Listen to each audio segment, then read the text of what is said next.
주시고 성령께서 이 시간 우리 각 사람의 마음과 눈을 열어주셔서 하나님의 은혜를 받고 하나님의 말씀을 잘 하나님의 음성으로 받는 이 시간 되게 하여 주옵소서. 예수님의 이름으로 기도하옵나이다. 아멘. 할렐루야.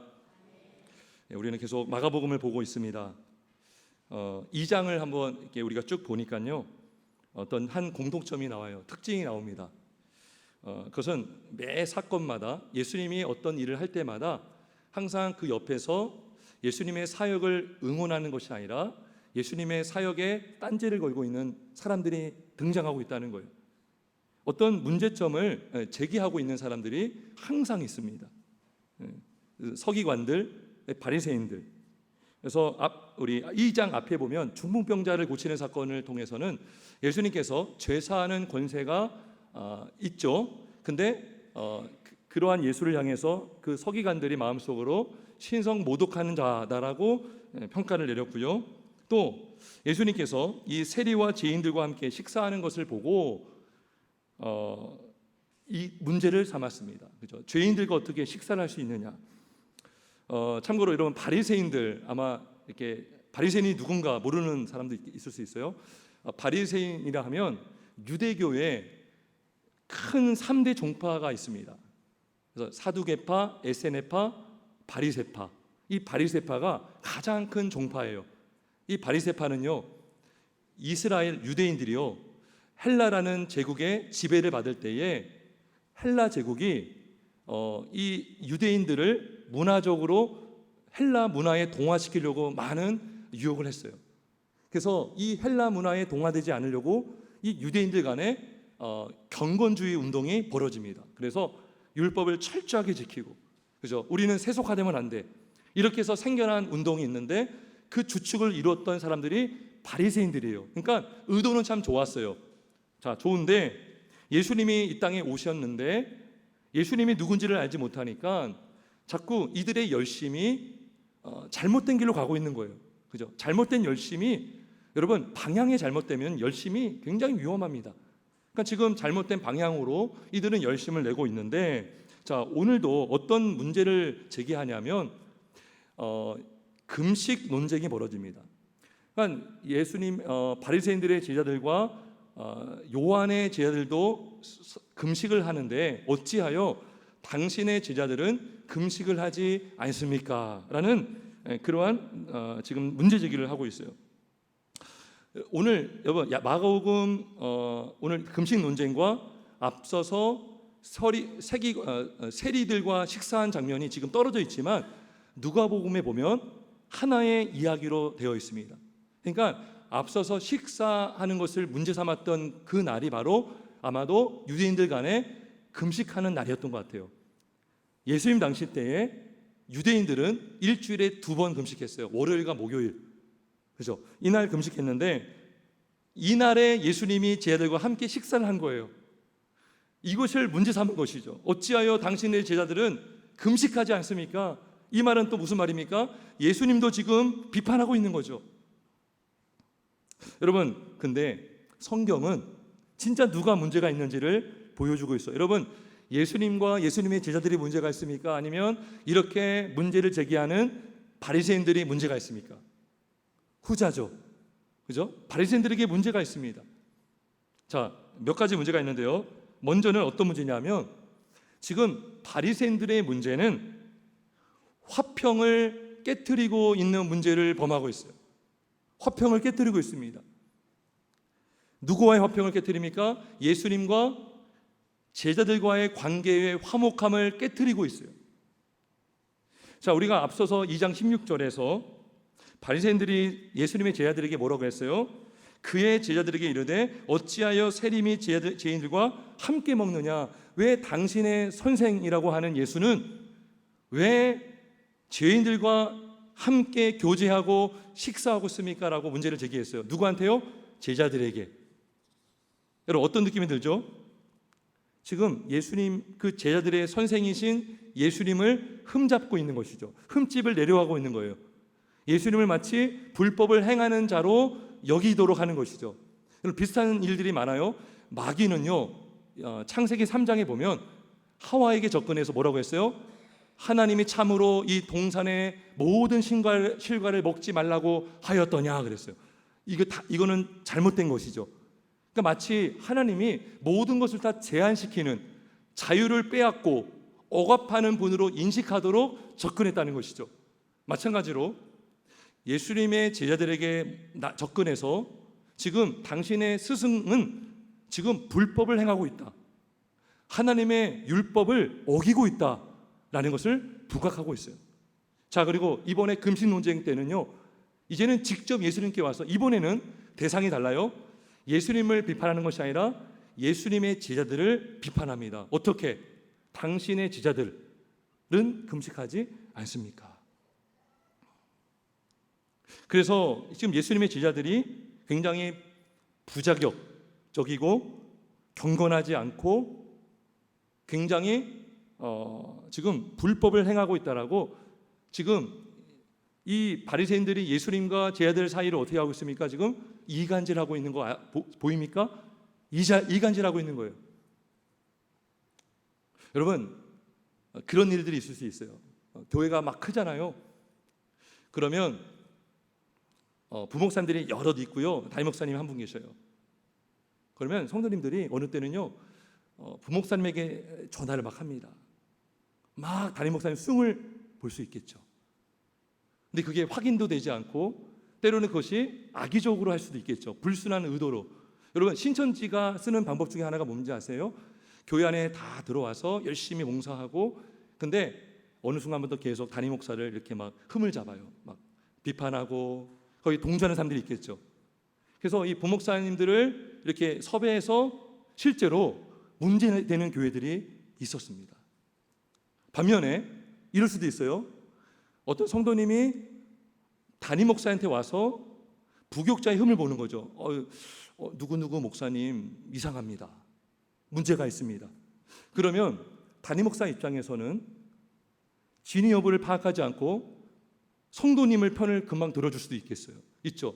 그러면 부교육자는 굉장히 상처가 되겠죠. 그리고 강제로 사임시키게 되었다 그러면 리더십들 간에 불신이 생기고 신뢰가 떨어지는 것입니다. 여러분, 교육자 간에 하나가 되지 못하면 교회가 어떻게 하나가 될까요? 이게 다 흘러가거든요. 그러니까 이 마귀는 어떤 전략을 잘 피냐면 서로 간에 이간질시켜서 관계의 화목을 깨트리는 일들을 한다는 것입니다. 서로 의심하게 만들고 불신하게 만들고, 내가 누구를 따르고 있는데 그 사람의 흉을 봄으로 인해서 굉장히 그 사람을 이상한 사람으로 여기게 만드는 그런 일들을 한다는 것입니다. 여러분, 이간질하고 그래서 관계를 깨트리고 화평을 깨트리는 것이 무엇과 반대가 됩니까? 바로 복음과 반대가 되는 거예요. 복음과 상반되는 일을 지금 이 바리새인들이 하고 있는 것이죠. 말씀 한번 띄워주겠습니까? 자, 에베소 6장 15절 한번 보겠습니다. 화면 보세요. 자, 복음이 뭐냐면 평안의 복음입니다. 이걸 기억하세요. 평안의 복음이 준비한 것은 이게 하나님의 전신갑주 중에 이제 한 부분이죠. 복음은 평안의 복음이에요. 다시 말하면 평안을 갖게 하는 복음이고 화평을 가져다 주는 복음이라는 것이죠. 에베소 2장 13절에 보면 이런 말씀이 있어요. 이제는 전에 멀리 있던 너희가 그리스도 예수 안에서 그리스도의 피로 가까워졌느니라. 가까워졌다는 게 뭐예요? 관계가 가까워졌다는 것이죠. 관계가 화목하게 되었다는 것입니다. 가까워졌다는 것은 그 두 사람 간에, 두 존재 간에 화목한 관계, 화평한 관계가 되었다는 것이죠. 그래서 14절에 이렇게 말씀합니다. 그는 우리의 화평이신지라. 그러니까 예수님이 복음을 전했지만, 예수님이 복음을 이루었지만 예수님 자체가 바로 화평 그 자체라는 겁니다. 에베소서 6장 15절에 있는 평안과 에베소서 2장 14절의 화평의 단어는 똑같습니다. 헬라어 원문은 에이렌에 똑같아요. 둘로 하나를 만드사 원수된 곧 중간에 맡긴 담을 자기 육체로 허셨다라고 합니다. 이게 복음이에요. 복음. 화목한 관계를 하게 하는 복음. 여러분, 복음은 원수된 죄인과 하나님과 화목하게 합니다. 예수님이 죽임당했는데 어떻게 죽임당했습니까? 화목제물로 죽임을 당하셨어요.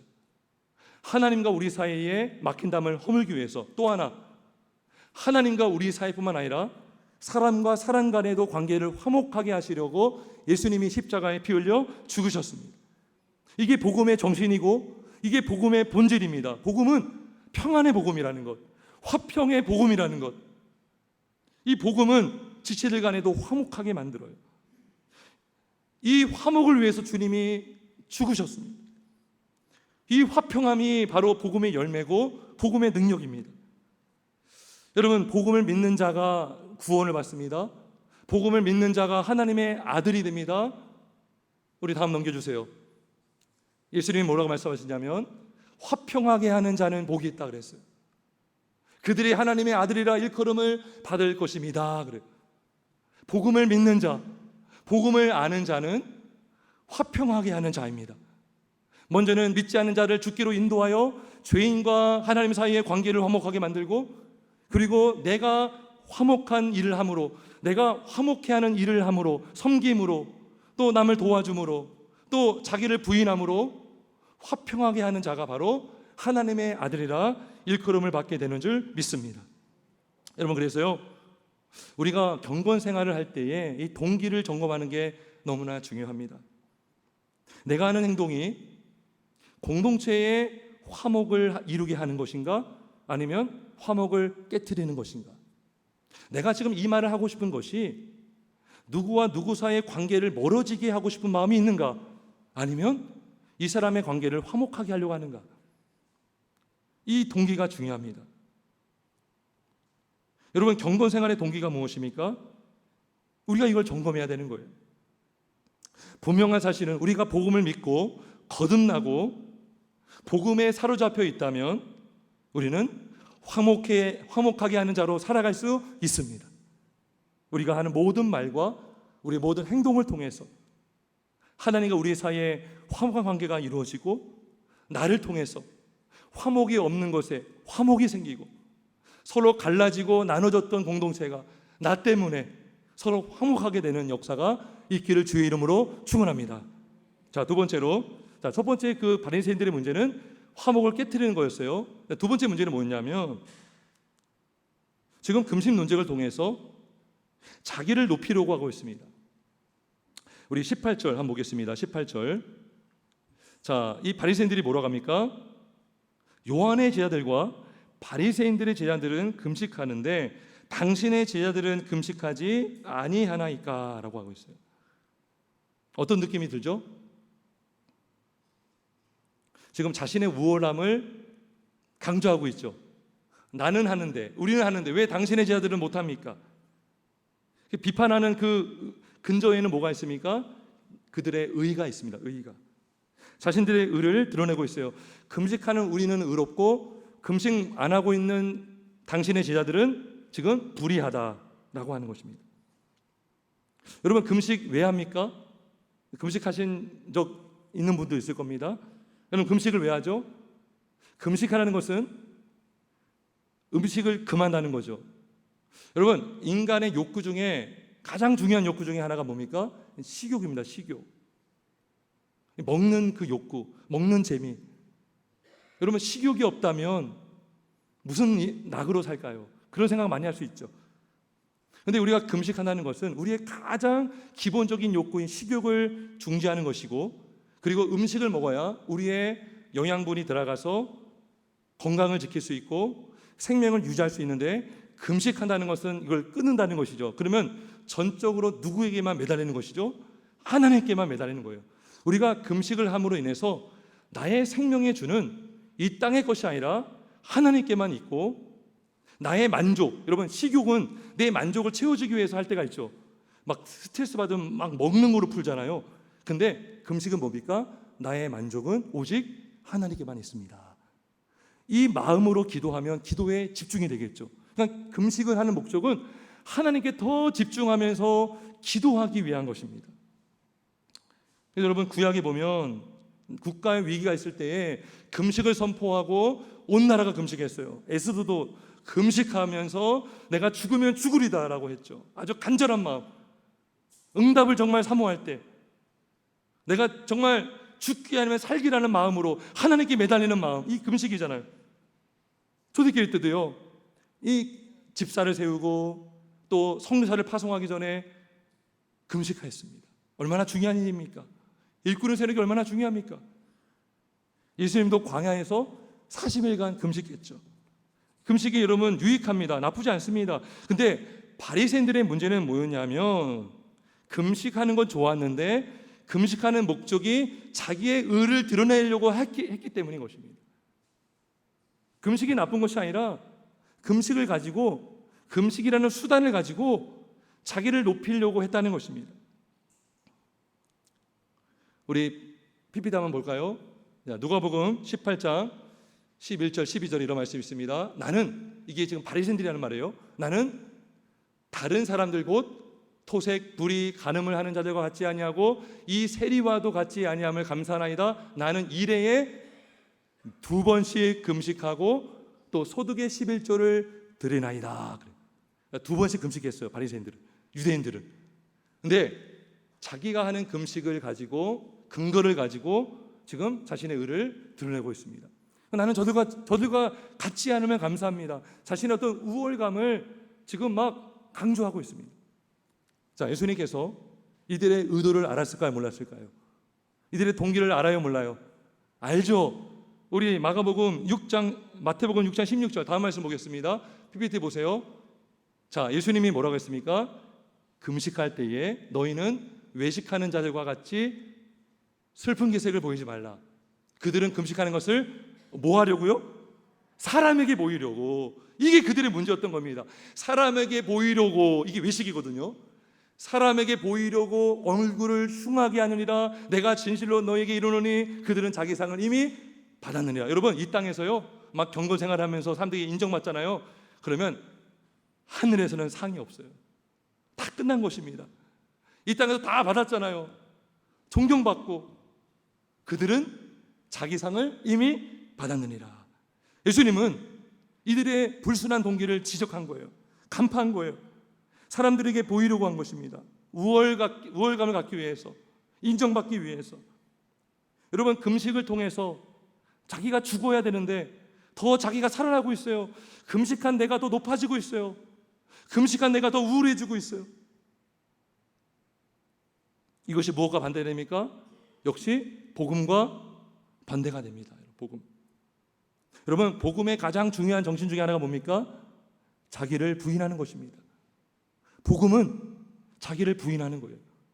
예수님이 복음을 이루셨잖아요. 어떻게 이루셨죠? 철저하게 자기를 죽였잖아요. 자기를 부인하심으로 복음을 이루셨어요. 예수님이 이 땅에 사람이 되신 것도 하나님이신 자기가 그 하나님됨을 부인해서 이 땅에 오셨고, 십자가에 달리신 것도 나의 원대로 마옵시고 아버지의 원대로 되길 원합니다라는 그 자기 부인으로 그 십자가의 사랑을 이루셨어요. 따라서 복음은 그 복음을 믿는 자로 하여금 겸손하게 만들어요. 자기를 부인하게 만듭니다. 복음을 믿는 자, 복음에 붙들린 자는 교만하지 않고요, 자기를 드러내려 하지 않습니다. 복음은 오직 예수 그리스도만을 자랑합니다. 복음은 오직 예수님만을 높입니다. 여러분, 왜 바울이 날마다 나는 죽노라 그랬습니까? 바울이 죽어야 예수님이 드러나거든요. 아무리 여러분 바울이 삼층전까지 갔다 왔어도요, 바울은 사람이에요. 죄인이에요. 죄인 중에 괴수예요. 그가 구원자가 아닙니다. 오직 예수님, 그가 전한 예수님, 바울을 바울되게 하신 예수님만이 우리의 구원자요 창조주심을 믿으시길 주의 이름으로 축원합니다. 예수님이, 바울이 뭐라고 고백했습니까? PPT 보겠습니다. 내가 그리스도와 함께 십자가에 못 박혔나니 그런즉 이제는 내가 산 것이 아니요 오직 내 안에 그리스도께서 사시는 것이라. 여러분, 내 안에 내가 가득하잖아요. 그럼 주님이 살지 않아요. 주님이 역사하지 않아요. 주님이 영광받지 않으십니다. 하지만 내가 산 것이 아니고 내가 십자가에 못 박혔음을 믿고 내 옛사람이 죽었음을 믿고 산다면 내 안에 주님이 삶으로 내 인생을 주님이 인도하시고 내 인생을 주님이 붙들어 주시고 책임져 주시고 인도하여 주심을 믿습니다. 여러분, 복음을 믿는 자는요, 복음을 믿는 자가 금식한다 그러면 그 금식의 목적은 뭡니까? 자기를 부인하는 것이고, 자랑할 필요 있어요, 없어요? 없죠. 오직 금식을 함으로 예수님이 일하도록 하는 게 금식의 목적이기 때문인 것입니다. 여러분, 만약에 우리가요 금식을 하는데, 금식뿐만 아닙니다. 우리가 하는 모든 경건생활, 기도, 전도, 봉사, 그 모든 경건생활의 목적이 내 의를 드러내기 위함이라면 그 사람은 복음을 모르는 거예요. 복음을 모르는 것입니다. 여러분, 금식 같은 거를 해서 지금 금식을 하지 말라는 게, 예수님이 금식을 금하지 않으셨다는 것을 기억해야 됩니다. 금식이 나쁜 것이 아닌데, 금식하는 목적이 나를 우월하게 보여주고 남을 정죄하는 데 목적이 있다면 금식하지 않는 게 낫습니다. 왜냐하면 하나님의 영광을 가리고 복음의 정신과 완전히 위배되기 때문인 것입니다. 성도 여러분, 우리의 경건생활의 동기가 무엇입니까? 오직 자기를 부인하고 예수님을 높이는 것임을 믿습니다. 우리가 하는 모든 경건의 목적은 나를 부인하고 그리스도의 영광을 드러내는 것입니다. 여러분이 신앙생활을 하면 할수록 자꾸 여러분이 중심이 되고 있습니까? 사람들이 자꾸 여러분에게 집중하고 있습니까? 그건 뭐예요? 여러분의 의로 살고 있는 거예요. 여기서 여러분 상은 다 끝나는 것입니다. 근데 여러분, 빛도 없이 이름도 없이 오직 하나님의 영광을 위해서, 정말 기도하면서 화목을 위해서, 영혼을 구원하기 위해서, 그리스도의 영광을 위해서 사는 인생이십니까? 하나님이 영광을 받으시는 줄 믿습니다. 마지막으로 세 번째, 바리새인들의 문제가 무엇입니까? 이들은 영혼보다 전통을 더 중요하게 여겼습니다. 영혼보다. 이 바리새인들은요, 어떤 유대교 전통, 어떤 종교 체계, 어떤 율법에만 관심이 있었음을 볼 수가 있습니다. 죄인이 구원을 받는 것, 예수님의 제자가 되는 것, 예수님이 죄인들과 함께 식사한 것을 비난한 이유도 무엇입니까? 영혼 구원에 관심이 없어요. 예수님이 왜 이 땅에 오셨는지를 몰라요. 단순히 전통을 따르지 않는 사람들만 비판하는 것에 집중하고 있습니다. 예수님이 뭐라고 했냐면 생배 조각을 낡은 옷에 붙이는 자가 없다라고 했습니다. 만약에 그렇게 하면 새 것이 낡은 그것을 당기어서 헤어지게 되고 새 포도주를 낡은 가죽 부대에 넣는 자가 없다. 만약 그렇게 하면 새 포도주는 부대가 터져서 포도주도 버리고 낡은 가죽 부대도 다 버리게 된다는 것이죠. 그래서 오직 새 포도주는 새 부대에 넣어야 한다라고 말씀하셨어요. 여러분, 그렇다면 낡은 옷이 뭘까요? 낡은 가죽 부대는 뭘 말해줄까요? 이것이 바로 유대교의 낡은 종교 체계를 말해주고 있는 것입니다. 유대교의 전통을 말하고 있고요. 그러면 생배 조각과 새 포도주는 새 부대는 뭘까요? 이건 새 포도주는 예수님을 믿는 거듭난 새로운 피조물인 것입니다. 여러분, 가나 혼인 잔치 때에 물이 변하여 포도주가 되었죠. 물과 포도주는 완전히 다른 존재입니다. 여러분, 우리가 예수를 믿는다는 것은요, 완전히 새로운 존재가 된다는 것이거든요. 그러니까 새 포도주가 됐다는 것은 예수 믿고 구원받고 거듭나서 새롭게 된 피조물을 말합니다. 근데 이 피조물이, 이 새로운 피조물이 낡은 유대 전통과 종교 체계에 매여 있을 수가 없다라고 우리 주님은 말씀해 주신 것입니다. 여러분, 낡은 옷의 특징이 또 뭡니까? 낡은 옷의 특징이 있어요. 가죽 부대의 특징이 뭐예요? 낡은 것의 특징은 이렇게 끊어지기 쉽다는 것입니다. 여러분, 고무줄이 오래되잖아요. 그러면 뚝뚝 끊어지죠. 그죠? 옷도요, 오랫동안 둔 옷은요, 푸석푸석해집니다. 금방 해집니다. 가죽이 그래요. 그래서 여러분, 포도주는 발효하는 그런 특징이 있잖아요. 그러니까 이 낡은 가죽 부대에 놓으면 포도주가 부풀러 오르면 그 낡은 가죽 부대가 터지는 거예요. 그러니까 신축성이 하나도 없어요. 낡은 것은요, 신축성이 없습니다. 터지는 것입니다. 이걸 뭘 말해주냐면 바리새인들의 경직된 삶을 보여주고 있는 것입니다. 유대교의 전통, 종교 체제가 경직되어 있었고 바리새인들도 오직 율법, 오직 율법, 오직 율법, 이게 율법주의. 율법을 위한 율법은 율법주의입니다. 그 율법주의에 빠져 있었기 때문에 이들은 이 낡은 가죽 부대와 같았던 것입니다. 경직되어 있고 오히려 영혼을 살리는 일이 아니라 영혼들을 배나더 지옥 자식이 되게 하는 일들을 한 것입니다. 여러분, 교회가 오래되면 또 교회가 규모가 커지면 전통이라는 게 생길 수 있겠죠. 좋은 전통도 있습니다. 조직도 세워질 수 있어요. 어떤 교회는요 막 자랑을 해요. 우리 교회는 이런 전통이 있습니다. 어떤 막 이렇게 알려진 교회에 막 탐방하는 일들이 있어요. 그러면 거기 가면 막 이렇게 소개를, 우리 교회는 이런 좋은 전통이 있습니다. 그럼 정말 좋습니다. 좋아요, 좋아요.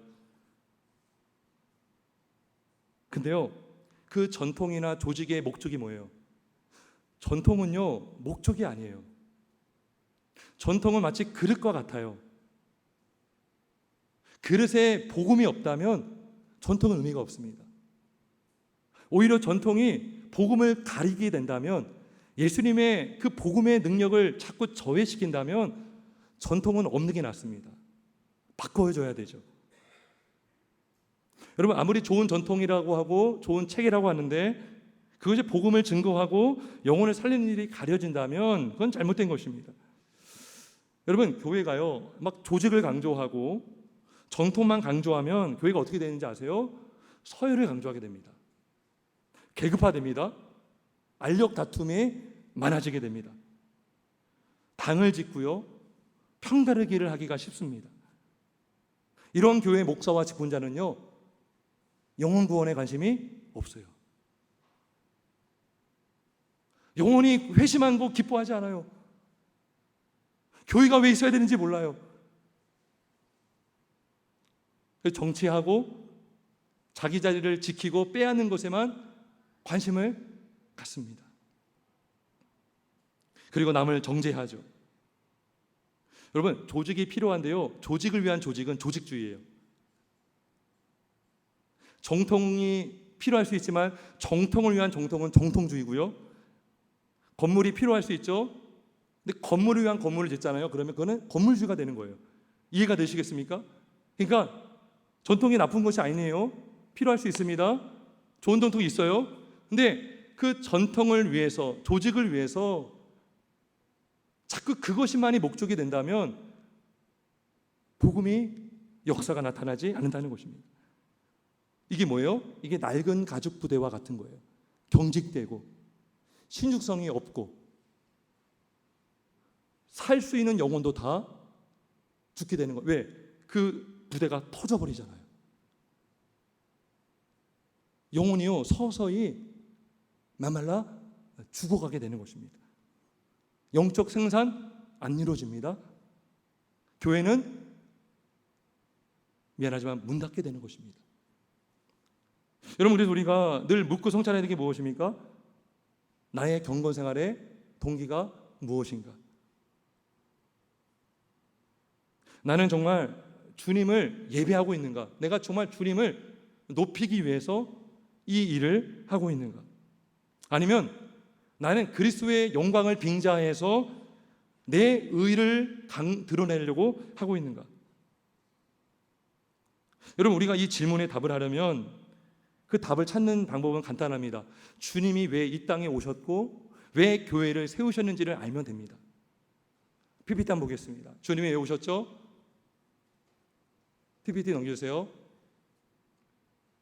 인자가 온 곳은, 누가복음 19장 10절, 인자가 온 곳은 잃어버린 자를 찾아 구원하려 함이니라. 마가복음 2장 17절, 나는 의인을 부르러 온 것이 아니요 죄인을 부르러 왔노라 하시니라. 이것이 바로 예수님이 이 땅에 오셨고 예수님이 십자가에 달려 피 흘려 죽으신 이유인 줄 믿습니다. 여러분, 우리가 하는 모든 경건생활, 우리가 경건생활뿐만 아니라 우리가 하는 모든 일에 그 바탕에 복음이 있다면, 교회는 반드시 화평한 교회가 될 줄 믿습니다. 왜요? 복음은 평안의 복음이기 때문인 것이죠. 복음을 전하는 것도 중요하지만 그 복음을 믿는 내가 복음에 붙들려 살아갈 때, 복음에 합당한 삶을 살아갈 때 내가 속한 그곳이 나로 인하여 화평한 장소가 되는 줄 믿습니다. 여러분, 믿지 않는 가정에서 어떤 문제가 있을 수 있어요. 근데 믿는 자 한 사람 때문에, 그 한 사람 때문에, 평안의 복음을 믿는 그 한 사람 때문에, 그 안에 거주하는 그리스도의 영 때문에 그가 속한 가정에 평안이 충만하게 될 줄 믿습니다. 그리고요, 복음이 중심이 되잖아요. 그러면 그 교회는 그리스도의 영광이 풍성해집니다. 여러분, 교회마다 다툼이 많은 곳은 왜 그런지 아십니까? 자기 왕국을 자꾸 세우려고 하는 거예요. 내가 주인 되려고 하는 거예요. 내가 가장 높아지려고 하는 거예요. 남이 높아지는 걸 원치 않아요. 시기하고 질투해요. 자기 왕국, 바벨탑을 쌓고 있는 사람들이 너무나 많기 때문인 거예요. 근데요, 복음으로 충만한 교회는요, 예수님의 영광만이 높아지는 거예요. 오히려 내가 가려지길 원해야 되는 거예요. 나는 아무것도 아닙니다. 주님이 하셨습니다. 그 교회는 하나님의 평안이 충만하게 될 줄 믿습니다. 그리고요, 그러한 교회는요, 영혼이 구원받는 역사가 일어나게 될 줄 믿습니다. 여러분, 평안한 교회, 그리스도를 높이는 교회는요, 거기에 있는 영혼들도 평안해요. 기뻐요. 우리의 마음이요, 주를 높이잖아요. 너무나 기뻐요. 그리고 누가 더 기뻐할까요? 우리 주님이 더 기뻐하시는 줄 믿습니다. 여러분, 앞서서 예수님이 제 아들 세리들과 식사했죠. 자, 그러면서 금식을 하는 걸 뭐라고 했을 때에 예수님이 뭐라고 했냐면, 혼인집 손님들이 신랑과 함께 있을 때에는 금식할 수 없다라고 했어요. 지금 혼인집 잔치에 누가 있는 거예요? 제자들이 있는 거예요. 세리들과 이 죄인들이 함께 식사하고 있는 게 뭐예요? 이들이 지금 예수를 만나서 기뻐하면서 주님과 식사 교제를 하고 있는 것이죠. 그러니까 영혼 구원에 관심이 없잖아요. 그냥 그런 행동들이 미울 뿐인데, 예수님은 뭐가 더 중요한 거예요? 이들이 지금 죄인이 구원받았잖아요. 잔치를 벌여야죠. 누가복음 여러분 19장에 보면 죄인이 한 사람이 회개하면 의인 99으로 인하여 기뻐하는 것보다 더하리라 그랬어요. 그 기쁨이, 여러분, 우리는 마지막 날에 완전한 혼인잔치를 참여하게 될 줄 믿습니다. 여러분, 각자의 그 자리가 있는 거 아세요? 각자 택함받은 자의 혼인잔치에 앉을 자리가 있습니다. 여러분, 마지막 날에 그 자리에 앉게 될 줄 믿습니다. 그리고 우리가 이 땅에서도 천국을 맛볼 수 있죠. 잔치할 수 있죠. 예배가 그 잔치거든요. 이 예배는 천국 잔치인 줄 믿습니다. 하나님의 말씀으로 우리의 양식을 채우고, 영양식을 채우고, 기뻐하고, 나누면서 하나님을 영화롭게 하고 그분을 즐거워하는 그 예배, 그래서 봉사하고 섬기고 주님을 높이는 자가 되는 줄 믿습니다. 말씀을 정리합니다. 성도 여러분, 전통과 조직이 아니라, 시스템이 아니라 오직 예수 그리스도의 복음만이 영혼을 살립니다. 복음만이 본질입니다. 복음만이 죽은 자를 살릴 수 있습니다. 그리고 그 복음만이 영혼을 구원한다면 우리는 영혼을 복음으로 구원하고 구원받는 자들이 함께 모여 예배하는 일에 우리가 힘써야 되는 줄 믿습니다. 주님이 기뻐하시고 우리도 행복하게 되는 교회가 될 줄 믿습니다. 함께 기도하겠습니다.